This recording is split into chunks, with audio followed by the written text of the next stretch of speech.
Kocha poneni kwa matokeo ya mchezo wa leo, lakini kifundi zaidi tuambie mchezo ulikuwa na ugumu kiasi gani na Simba ilikuwa bora wapi zaidi? Na tatu msirudisha tena licha ya kuwa na sehemu mbaya zaidi ya ligi mpaka sasa. Mechi ilikuwa nzuri kwa upande wetu. Vijana wamecheza vile ambavyo tulivyoandaa kwenye mazoezi. Ndio ukicheza na timu kama Simba wana wachezaji wengi, wana quality kubwa, wana wachezaji wengi wazoefu na wamecheza mechi nyingi.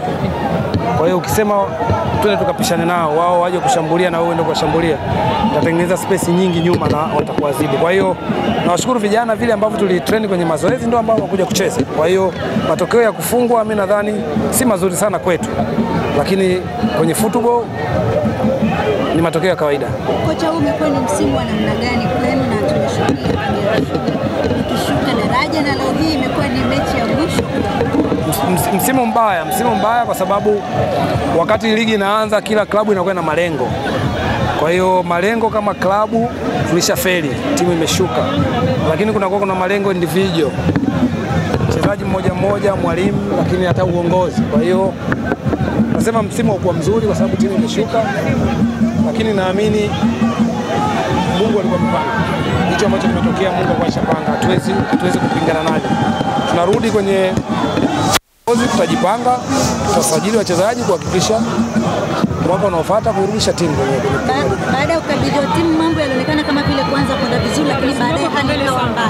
Unadhani kitu gani ambacho kilibadilika zaidi? Shida ilikuwa pressure ilikuwa ishakuwa kubwa. Kuna wachezaji tayari walikuwa washakata tamaa ya kuwa hawawezi kucheza tena, na kuna wachezaji tayari walikuwa washakata tamaa kuwa timu imeshuka. Kwa hiyo tulitumia nguvu nyingi kujaribu kuwa encourage, kuambia haijaisha mpaka ishe. Kwa hiyo pointi ilikuwa kubwa kiasi kwamba wengi walikuwa washakata tamaa. Kwa hiyo mimi nasema yote kwa yote ni vitu ambavyo vishatokea, huwezi kuvirudisha. Tunaangalia mbele kuhakikisha tunabakiza wachezaji wetu.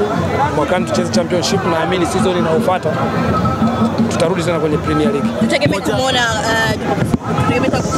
siku ujao pengine ndani ya daraja la kwanza. Ndio kazi yetu. Naamini tusubiri muda utaongea. Popote mtakopata mtafanya kazi.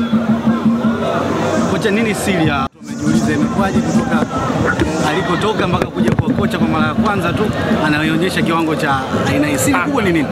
Mimi bahati nzuri nimesoma muda mrefu, toka bado nacheza nilikuwa nasoma. Kwa hiyo watu wengi walikuwa hawajui kama mimi nasoma. Kwa hiyo naamini yale ambayo tunayapata darasani tumeyaleta kwa wachezaji. Tumeweza kuwaelekeza nini wafanye. Nadhani mabadiliko yaliyotokea ni tuwapongeze sana wachezaji kwa sababu waliamua wao wacheze kuipambania timu, kupambania nembo. Lakini nadhani gepu la pointi na pressure ilikuwa kubwa kwenye timu. Shukrani. Tutajipanga.